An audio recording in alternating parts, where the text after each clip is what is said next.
All right, here we are playing some black powder Napoleonics. So over at Scott's, we've got a, was it 12 by 6? Uh, 12 foot no, by 6? 6 by 8. 6 by 8. That seems wider than that. But anyways, so we got a table of 6 by 8. We're playing 28 millimeter Napoleonics using the black powder rules. This is the first time I've got my whole force painted.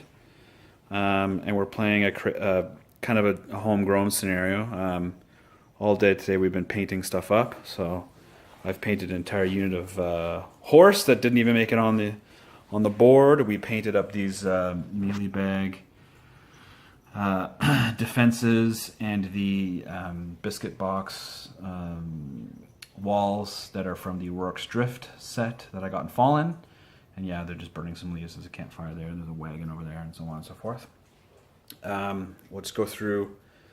We're not really playing any sort of scenario, but we just wanted everything to kind of come on piecemeal. So we decided that each battalion would come on the board on a 4+. I've got two brigade. We both have almost identical armies in terms of points. We each have a big infantry brigade with 4 battalions. We've got a cavalry brigade of 3 battalions each, and we've got 3 guns. Now, unfortunately, I only rolled 4 units on the board. So I've got unit of French line infantry, French line infantry, French light infantry. So these are on singles bases, so I can go into this little village area here and skirmish formation out of there. And this unit here, I am borrowing a unit of, they're the loyal Lusitanians, but I'm running them kind of as Nassauers for now until I get my other stuff painted. Although we like to joke that they're the disloyal Lusitanians because they're usually on the side of the British. And so I only have 4 regiments on the board, whereas Scott has regiments over here, a limbered gun, another regiment over here, and another regiment over here, and another one here, and a whole bunch of 95th rifles, so sharps in here somewhere, and 2 unit of horse. So I think he only didn't get one of his units. And as usual, his stuff looks amazing. And what I have off board is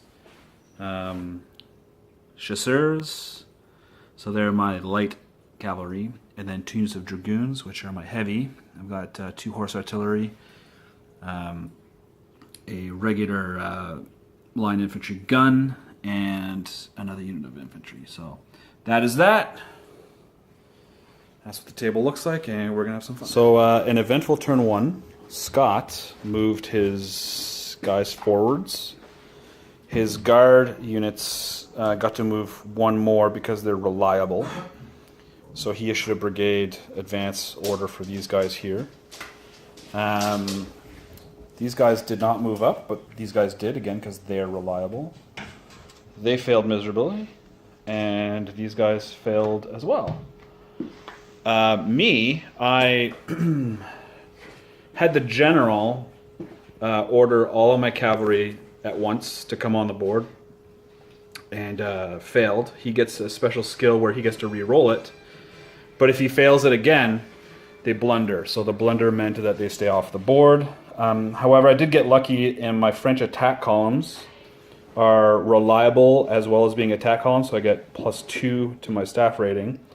So pretty much all of these guys were able to do 2 moves and then change formation into mixed column, which all that means is that there's a skirmish screen in front because the British are good at shooting, so I want to make that more difficult by having skirmishers in front. Makes everything more difficult to shoot.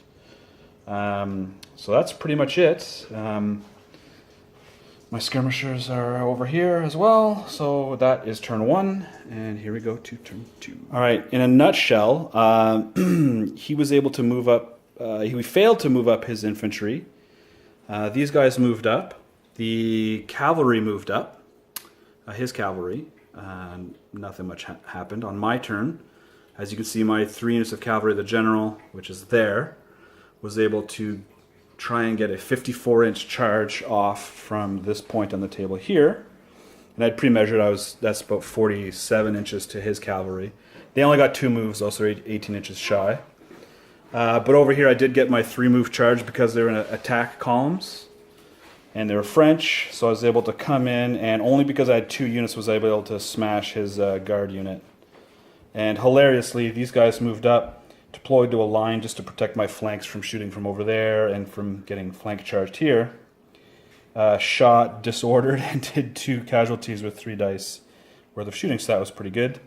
So now he's probably going to swing the gun around to grape shot me here, and he's definitely going to charge me with his cab over there. So turns out I didn't smash his dirty guard. They're steady. They get to, instead of their first break test, so instead of breaking, they only fall back, retreat in good order. I still think they're shaken though. Did you roll already to get it off? I read it. It says that they're disordered. Okay, well they're still disordered. Yeah. Okay. So anyways, that's that, just to amend the previous turn. So hopefully they stay disordered and they don't charge me. All right, so this turn here, it's no big deal. So I was able to flank charge the heavy dragoons and smash them, and I destroyed them. These guys here charged the horse artillery, which moved 18 inches, cheesy bastard, all the way to here. So it's not technically off the table, but yeah. That's fine, I'll give it to him. Over here, Sean Bean and his 95th Rifles, despite the fact that we're currently watching it on TV. Oi, Mike, we've been sitting here thumbing on, just thumbing it over here. They've done Sweet Dick Hall. These guys basically didn't do anything. The cannon over here moved up, shot, disordered everybody. So basically I couldn't countercharge. So I just sat here and shot, just trying to put one more wound on this unit here to force the break check, or one more wound to force the break check, and I couldn't hit the broadside of a barn. So, but this close combat over there, I mean, it was pretty good. He's going to charge me in the rear, hussar on chasseur. I'm probably going to evade out of the way there, and I'm going to countercharge some of my dragoons. So we'll see what happens. We got one more turn, just because of time's coming up. So yeah, one more turn of action. So the hand-to-hand combat is telling there on the TV. Good old Sean Bean. He never got into combat because his unit's actually still over there by the woods. He was going to try to get into these woods, but failed miserably. I got charged in the flank here and somehow still won, despite the fact that he was ferocious charge through jammy dice rolling on my part. No, worse than that.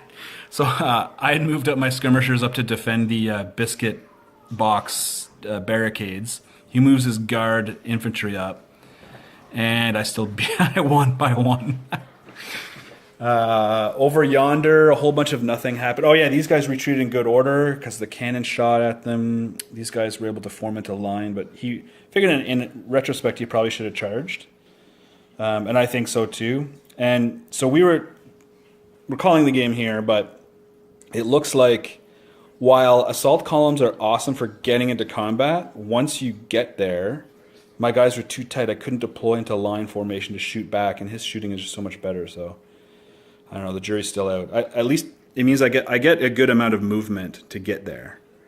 But all in all, it was a super fun game. For once, all my units were painted, so it looks spectacular. And now we have to go back and read the rules and see how much we screwed up. But I still can't believe that these guys are guard and I beat them with just these skirmishing rabble. Well, I guess because they're toasting marshmallows here. All right, so that's that.